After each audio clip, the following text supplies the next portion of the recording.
Hey everybody, Adam Savage, and I am near taxidermy, which means it's a good day. I am at the National Parks Museum Conservation Lab with Fran here. How are you? Yeah, I'm great. Yeah, thanks for being here. Oh my God, I'm so excited. Tell me what happens in this room and what you're working on. Okay, well, this is the Organic Objects Lab. I'm an organic objects conservator, but I have a particular specialty in natural science collections. So I like to joke around anytime someone comes into my lab, I call it the dead stuff lab. And I hope it's because it makes a really good impression, or Absolutely. maybe bad, depending on what your interests are. Well, I mean, anybody who loves taxidermy has a slightly weird sense of humor, I think. Exactly. That's exactly what I have found. So it's a way to find, kindred spirits. But I'm really excited because today we have a collection of taxidermy from the Fire Island National Seashore site. Oh, wow. And surprisingly, even though it's a national seashore, there is a historic estate that is attached to the park.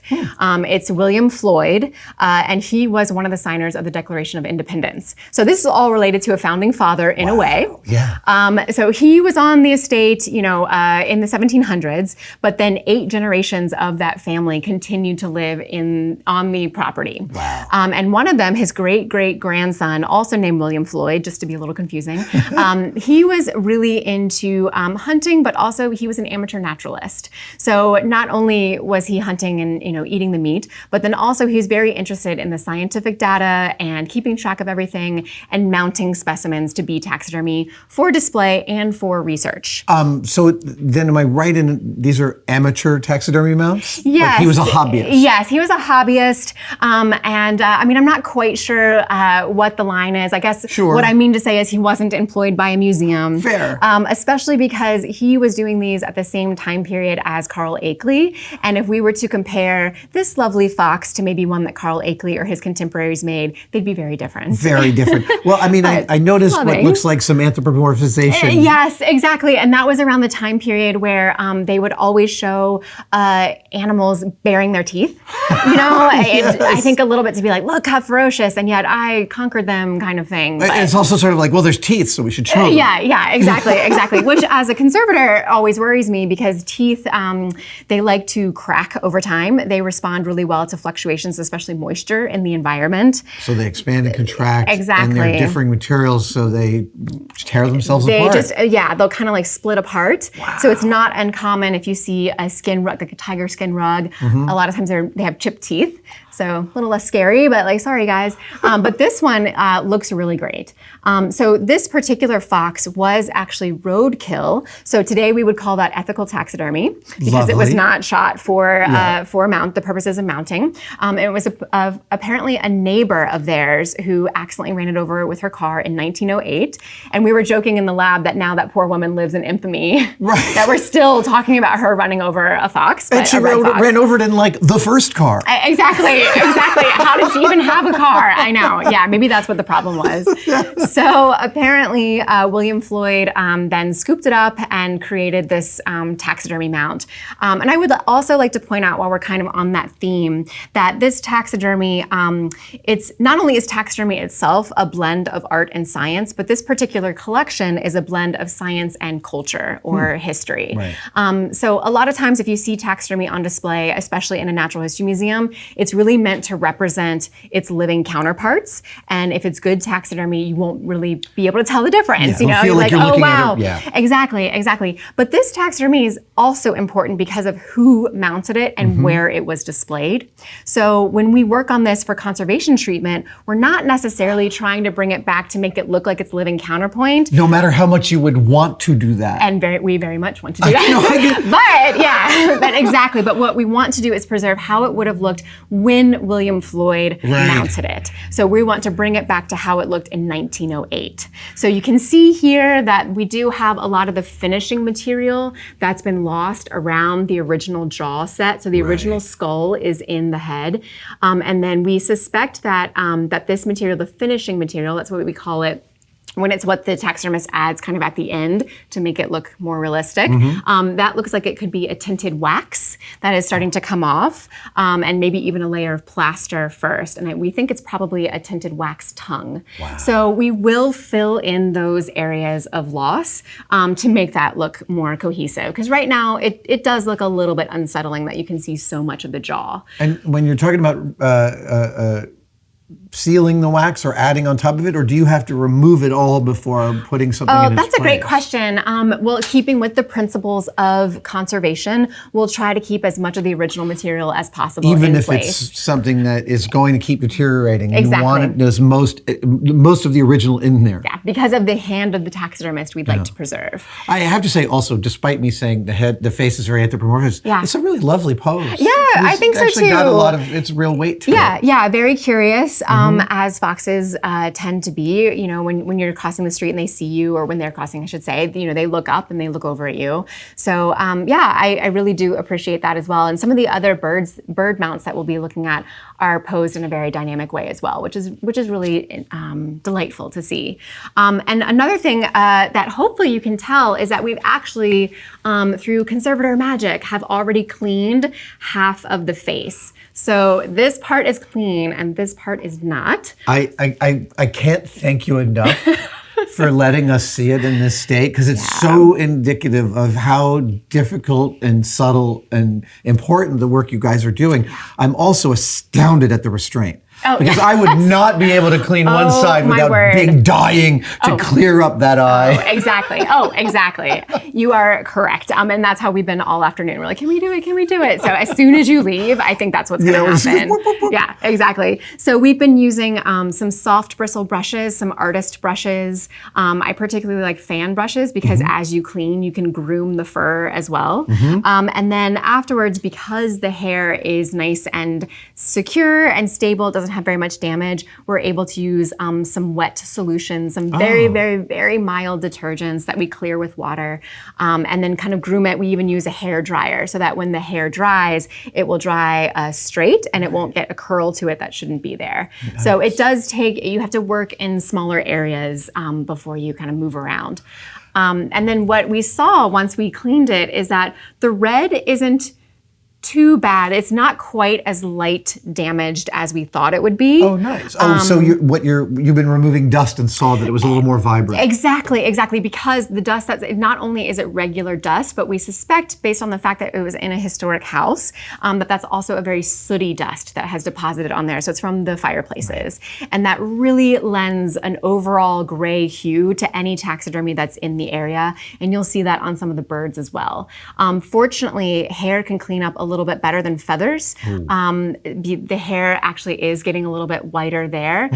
So that's really lovely to see and gives us a lot of optimistic hope for the rest of the mount. But what we might do is still airbrush a little bit of this special dye that we've been using in taxidermy conservation to bring back a little bit more of the redness, because this is over 100 years old. Right. And this should be black, but looks a little bit more like dark brown. So we have what's called, their classification of dyes called metal complex dyes. A brand name is Orosol for some of them. And they were originally created for printing ink, but in conservation, we use them to tint coatings that we might put on furniture or other applications. It's something that we use, but they come in a powder. And in a powder? In a powdered form. And then we mix them with just a solvent and no other binder. So there's nothing else that's kind of gunky that would be in there that would deposit onto the hair and prevent you from grooming it. Does that also make it easier to remove later if someone wanted to? What a wonderful question. Yes, it does. It does. Sometimes we might just call that retreatability, because if the hair is very damaged from UV exposure, from sunlight, then the scale pattern on the hair kind of tends to start to degrade, and there are more angles to the hair and more places for that dye to kind of grab onto and to hide out. So then if you go to remove it completely, you might not remove it 100%, but you would be able to then reapply the dye if you needed to, if it faded over the course of 50 to 70 years. And this is a new technique that the American Museum of Natural History came up with and then did subsequent research projects on to make sure that that dye was a good material to use when they were doing the renovation of the Hall of North American Mammals. Amazing. So that's where Speaking I of learned collard that. green, Yeah, exactly. And so we have a whole book of these dyes that we've been able to spray out. So here we see what it would look like on wool, cotton, and polyester. That's the same color. The same color, yeah. The Orosol Yellow 190. And so that's one that I thought maybe looked the closest. Whenever we do recoloring, we like to look up reference images of the animal. If ideally, we would be looking at study skins in a collection that hadn't been, exposed to light. But with the National Park Service, it's difficult because we are just conservation labs here. I don't have kind of my own natural history collection for me to go look at that. But in a perfect scenario, I would have a mammologist come in and help guide me through this to make sure that my color does look good. So I would mix it with a solvent and then use an airbrush to gently brush it on and probably like groom it along the way. And then just, bring it back to life a little bit more. Has any of this already been done on the face, or is the face just a physical Not yet. form? Yeah. So far, we've just been cleaning it, so you can see what a difference cleaning alone can make. No, it's massive. And so this type of thing that you're seeing here is exactly why I really like to encourage people to take care of and clean their taxidermy. I think a lot of times it gets forgotten about. It gathers dust spectacularly. Yes. I've seen some amazing dust bunnies on top of taxidermy before. on an actual bunny. Oh yeah, exactly. Exactly. So meta. But if you just kind of keep up with that, it just makes the specimen look brighter, just healthier, and then hopefully people who are a little apprehensive about taxidermy will want to take care of it once it looks nicer. Well, I swear, I think if you don't like taxidermy, it's because that's your mental image. And Exactly. if you do, that's your mental image. Exactly. Yeah, and I've shown pictures of this fox to a few of my friends so far, and some of them are a little like, oh, I don't know, like that looks a little, because of the teeth and whatnot. But I can't wait to show them the after treatment once we've finally filled in everything, once we've cleaned the eyeballs, which gives a little spark of life back to them. I think they're really gonna appreciate it, and I think they're gonna come over to Team Taxidermy. Well, so I'm looking at this right eye, and there's a lot of jaunty attitude going on with that eyebrow, exactly, and the dark underneath.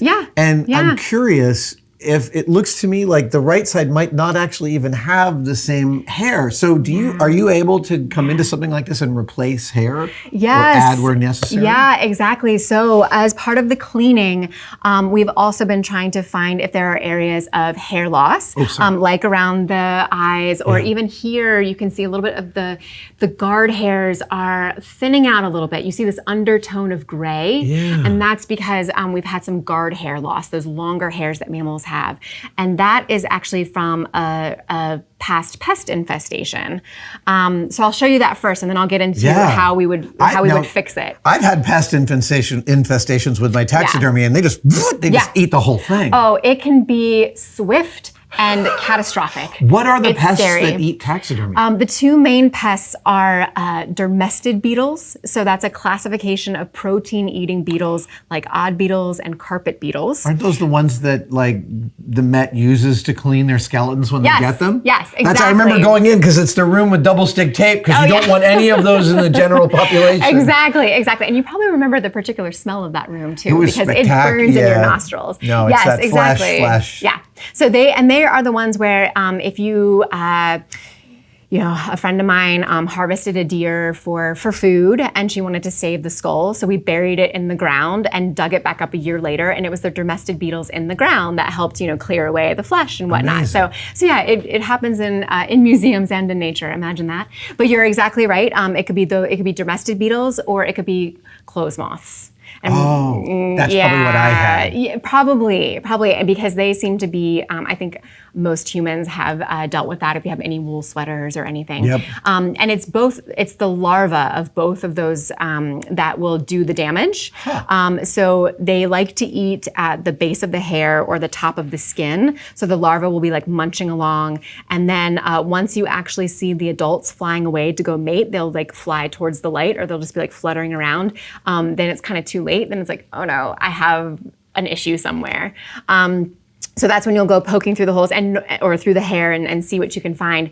And you'll either see maybe like a collection of hairs falling out, or on birds, you might see some of the downy feathers, because since it's happening at the base of the skin, it'll be those feathers that are near the skin that will come out. So if you see downy feathers lost, you should be like, ooh, something's happening under there. And then you can kind of poke around and just kind of see what you can find. But there's one other thing that you can see, and that would be the shed skins of the larva. When they turn into the adults, the larva will shed, they leave behind their chrysalis or whatever they call it. Exactly, and it's this very translucent, it can be kind of hard to see if it's not something that you've noticed before. Oh yes, I can. It's translucent, brown, orangey kind of color. And if we were to look at it under a microscope, it very much looks almost like a caterpillar took a sweater off or something. Like you can see little tufts. Yeah. But the reason why, so now I'm about to get into another big topic before we get to the fills. Excellent. The reason why it's not completely obliterated by the pest infestation is because the taxidermist used a residual pesticide on the inside of the skin before he mounted it over the mannequin, and that was arsenical soap. Have you heard of that? I have not heard of arsenical soap. Oh my goodness. Was it a regular material taxidermists use? Yes, it was. And it's one of the reasons, probably the biggest reason, why we have old taxidermy that still exists today. That it's all poisonous to us, and also bugs. Yes, exactly. And so I don't think of it as a contaminant on the taxidermy. To me, it's an intrinsic material that the artist used to create their product. So what they would do, and you can read all about these historic recipes in the different manuals, they would mix arsenic with soap and with other materials until it did resemble a bar of soap, and then they would wipe it onto the inside of the skin of the animal and then mount it over the form. And so it stays in there. Arsenic is a heavy metal. It occurs naturally in the environment. And then over time, it can sometimes fall out of the taxidermy if there are seams on like the stomach, on the ventral side of the animal. It can kind of fall down as like a gray or white kind of dust. So what we do when we work on specimens that we know have arsenic or that are older, we might assume. You taste for almonds. Exactly. We do the opposite, everyone. We do the opposite. Well, that was my main question was, what are the implications of that soap for health and safety? It just means that you should wear gloves, non-cotton gloves, because you want to have a physical barrier between your hands and the arsenic. And that's to prevent, if you get it on your skin, it'll probably just form a rash. It's a skin irritant. The issue is if you were to ingest it. So you just want to make sure that you wear gloves, but then you take off your gloves before you eat your lunch, or wash your hands before you eat your lunch. And you can be very safe. We are used to, in the museum world, dealing with all different types of hazards, and I'm sure you are too in your line of work. You're exposed to many different kinds of things, and we know how to manage that. So even if a piece of historic taxidermy has arsenic in it, it can be sitting here and be just fine. We just won't lick it. And we won't double dip swabs. Exactly. The lickable side of the room. Exactly.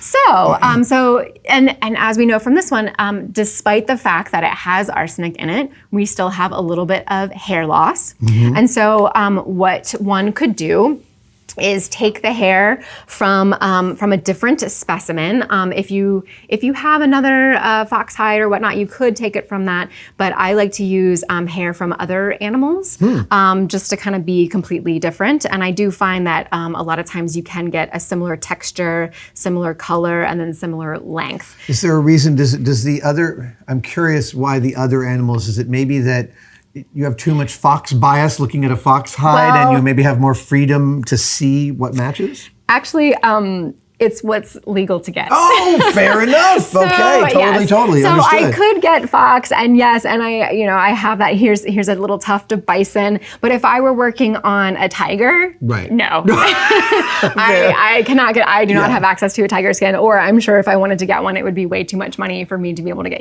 That kind of thing. And then with feathers, you'll be seeing some, but it's illegal to have a lot of different kinds of feathers. The bald eagle over there, like touching one of those feathers is a felony. Exactly. Right? Yeah. exactly. We're not allowed to have that. And so when we do feather fills, we buy poultry feathers. So any animal that you are allowed to consume, you are allowed to have their byproducts as well. So you can have their hides or their feathers or whatnot.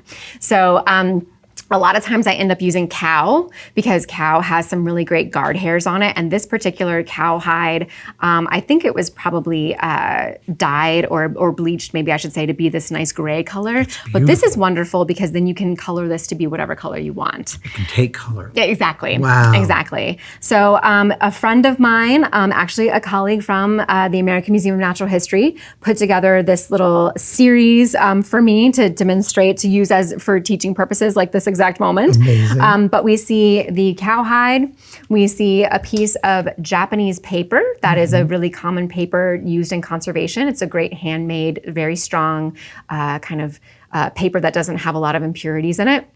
And we coat that with an acrylic emulsion adhesive that we use in conservation that is very flexible. It's wonderful. And you can use heat to set it. So it does not off gas. Exactly, It's exactly. thermally reactive. And it will set right away so that when we can put a little piece, this is a piece of masking tape that was then put down on the cowhide. And she cut the top with a scalpel and then lifted off. Oh, that's how she, okay. Yeah, so she would have lifted that off. Here's what the other side looks like. And then place it onto the piece of Japanese paper. Right. And then you can use a heat spatula and just kind of boop, boop, boop into place. And the that hairs heats up and melts the underlayment, Exactly, the glue, and exactly. lets it grab onto the hairs. Yeah. And then supposedly you can just peel the masking tape off. Exactly, Amazing. exactly. And you end up losing a little bit of the hairs in that process, Sure. but that you just have to accept that. And you have to, kind of be in a meditative state when you're trying to do hair fills. So you can, and here you can see built up on, so this has now become a faux piece of hide, Instead it has our Japanese paper, which is nice and thin, and we can insert this where needed. The thinness with the Japanese paper is amazing to me. Yeah, because there's just no dimensionality to it. Exactly, which can be really helpful because, to have a really good looking fill in an area of hair loss, it needs to be the same, thickness of the skin that remains. Like the depth of a fill is very important. I mean, I think that people who don't work with animals like this don't know that one tiny bump carries you out right into the uncanny valley and you can't look at the thing. Exactly. It will disrupt the pattern of the hair or the pattern of the feathers and whatnot. We might not know what it should look like, but we know when it's wrong. But we know something's happening. Yeah, I don't know about that. Yeah. Those feels like the stakes are really high. Exactly. Well, and there are other little techniques that we can use as well. So if I wanted to fill around the face, I would actually need to just grab a clump of individual hairs and cut them and then kind of hold them up into place and then, tack them on. Oh, wow. So that's a much slower process, as you can probably imagine, but that's a way that you can place individual hairs where needed. I'm guessing that would be probably one of your last steps of all the form is done and now you're solving the last little problem. Exactly. We like to start with the structural instabilities and then work out towards the aesthetic compensations. Speaking of structural instabilities. Oh my gosh, yeah. So this is interesting. I will admit, I'm a little nervous about this. So the metal armature that makes up the mannequin of the fox, you can see the metal armature really well on this side. Oh yeah, look at that right there. So it has completely corroded. That's a negative about this estate being on the shore of Long Island, on Mastic Beach, is that there's all that salt water in the air. It's very humid there. And so at some point that metal armature just started to corrode, started to rust, and it caused all of the plaster that's around it to spall out as well. So all of this dust. Spalling is when you have really small particles just falling out of something. Neat. So yeah. I didn't know that word. And so some people might think that that's actually not arsenic. That is the plaster or the internal material. It tastes like plaster, not like bitter almonds. Yeah, I'm don't keep worry. making that joke. I tested. Yeah, I tasted it. Don't worry. It looks like Fun Dip if you ever remember having that. Yes. But don't do it. Don't. So what we will need to do, and you can even see here, this is a corroded piece that fell out while we were cleaning it. Of metal. So yeah, and good Lord. What's really unfortunate is that that's probably occurring all the way up here.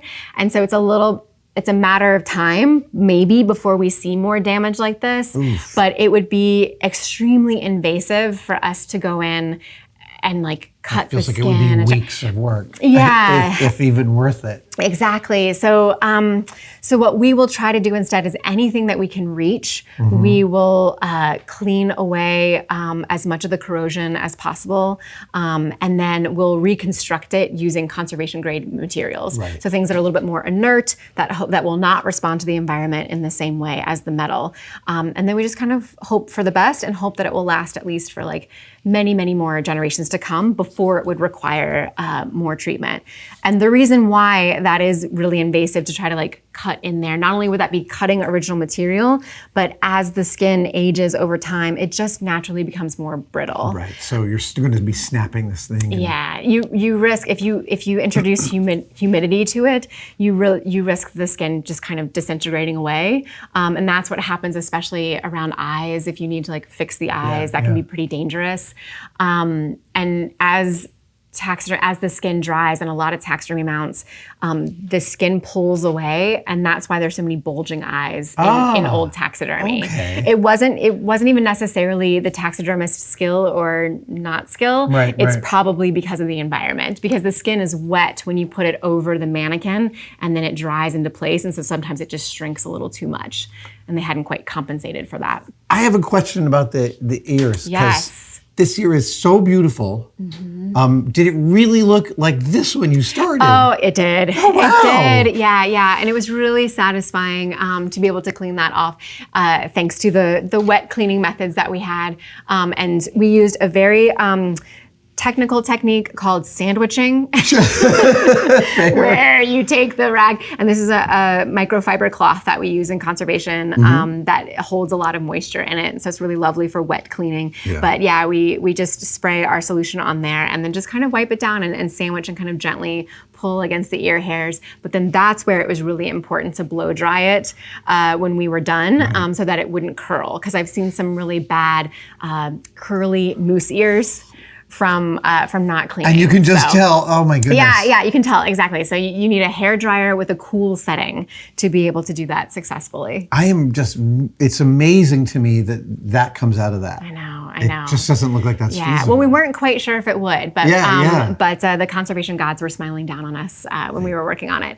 But you'll notice how perky the ears are, and that's because larger mammals will have ear liners on the inside, and that can be a variety of materials. Today they'll use plastic, as you can probably imagine, but in the past it could have been paper mache or clay or lead. So sometimes if it's a very malleable ear that's maybe like bent over, you can give it, it might actually bend back a little bit. Wow. Yeah, because it's a lead plate. But then if it's exposed, just be careful touching it, because it's usually corroding. So another thing that you don't want to lick. It's a common theme. They just loved using really dangerous materials. Exactly. Yes. Exactly. Yeah, it worked well. But ears typically do split on taxidermy, on mammal taxidermy. It's a very common condition issue, but we're not seeing it here, which is really lovely. Amazing. I'm going to finish at the tail end of this. Oh. And I'm making the assumption that the bison sample you have here is maybe to help finish out his tail. It could be, and in fact, I have done that in the past. But sneakily over here, we have the little bit that came off. So that is another very common condition issue as well, because when you put the wire through the tail, a lot of times it will poke through the very, very end, so it creates an area of instability. So then and that's what's happened here. Exactly. So we will remove the corrosion from the metal wire and then reattach that. And then if we need any more, that can help you. Yeah, exactly. Or maybe I will be able to buy a foxtail online somewhere. But we also do thorough documentation for conservation treatments. So about what hairs you're adding from what kinds of animals. Exactly, and where we've added it. And then you can tell the difference between the before treatment images and the after treatment images. So that's how in the future, if anyone wanted to take DNA samples from this fox for any reason, then they would know which areas to avoid and which areas to sample that are actually for the fox. But in my experiences working for different natural history museums, researchers usually aren't interested in the taxidermy. They're more interested in study skins that are back in cabinets Right. that are made specifically for research, because this has too much extra A stuff. lot's going on. A lot's going on in here. Right. Yeah, and it's faded and all. You're not all learning of about that. the animal kingdom from it, potentially. No, exactly. So the paint you described allows you to bring some color in and also allows you to potentially bring some darkness in. But what if you had to lighten the fur? Is that a particular issue? It is. It is. And white hairs will yellow upon exposure to UV, so that makes it very difficult. And there is in the slate of these metal complex dyes that we have, there is no white. Right. And so we've tried different things, including just regular powdered pigment like calcium carbonate. So trying to like work that into the hairs, or pan pastels, which are little. We have some over there that you'll see on the lab tour. But they are a pan of pastels. But that means that they don't have quite as much of the binder in them as pastel pencils do. Yeah. So they're finer. And so we try to just deposit that into the hair and kind of, smear, for lack of a better word, but that won't really attach to it. So if you do kind of vacuum it on a routine basis, yeah, exactly. But I think that is still better than trying to do something like spray paint. Yeah, exactly. Airbrushing acrylic Everything paint. else would be so dimensional. So dimensional, and it really, I've seen scanning electron microscope images of hairs that have that on them, and they're just, it's so gunky. Yeah, I can only imagine. I've had a lot of luck using powdered pigments with fabric weathering. Oh, really? Yeah, I find that some people weather fabric by painting it wet with acrylics. I find that a terrifying method. Oh, yeah. So the powders allow me to go up and down in the darkness. Usually a light gray will bring something back up. Yeah. And then I stop every now and then and seal what I like with Scotch-Brite. Yeah. Okay. Right? Yeah. Scotch Guard. Yeah. Oh, I could totally see But that. that's not really an option here either. No, yeah, exactly. Many times I've been tempted. I'm like, I wish there was something like a hairspray or something that I could use, but unfortunately not. But that's why we just try to, keep up with, having a really good environment for our taxidermy and for museum collections in general, including trying to eliminate pollutants in the air. So that's dusting the floor, vacuuming floors around it, keeping your windows and your doors sealed with like weather stripping, having filters on your HVAC systems. Like all of that can contribute to like making sure that you don't have to clean your specimens as frequently as maybe if you didn't have all of those measures.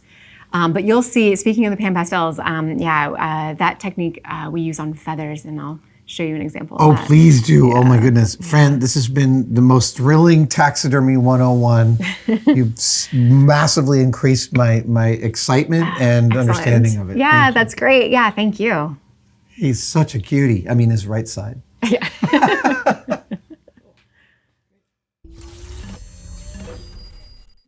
Hey everybody, thanks for watching that video. Stickers! We have 4 brand new sticker packs for sale at adamsavage.com, and we have stickers to satisfy everybody in your life. We have right up front a Welcome Maker sticker pack that's got the tested logo, measure once, cut twice, more tested logos, Adam, Welcome Maker, Savage Industries, San Francisco. This is great for the beginning maker to start to dress up their toolboxes. We also have Logo Mojo with just some of our big tested logos and the Katakana logo and some fun stuff. Oh, dude, that is awesome. I hadn't even seen that one before. Okay, Logo Mojo. Then we've got Atomisms. There's always more room on the Z-axis. The tested, always be knolling. It's not a problem to solve. It's a process to manage. Oh yeah, this is great. And then finally, we've got Stick Happens, which is for the screw-ups. Measure once, curse twice. We've got Adam eating everything in sight. We have Savage Industry logos. Oh yeah, demerit badge for going down the rabbit hole. The worn out tested Katakana logo. Dude, there are stickers here to satisfy every sticker fetish in your life. AdamSavage.com. I cannot wait to see in the comments what you have adorned with these stickers. Thank you. Back to your YouTube rabbit holes.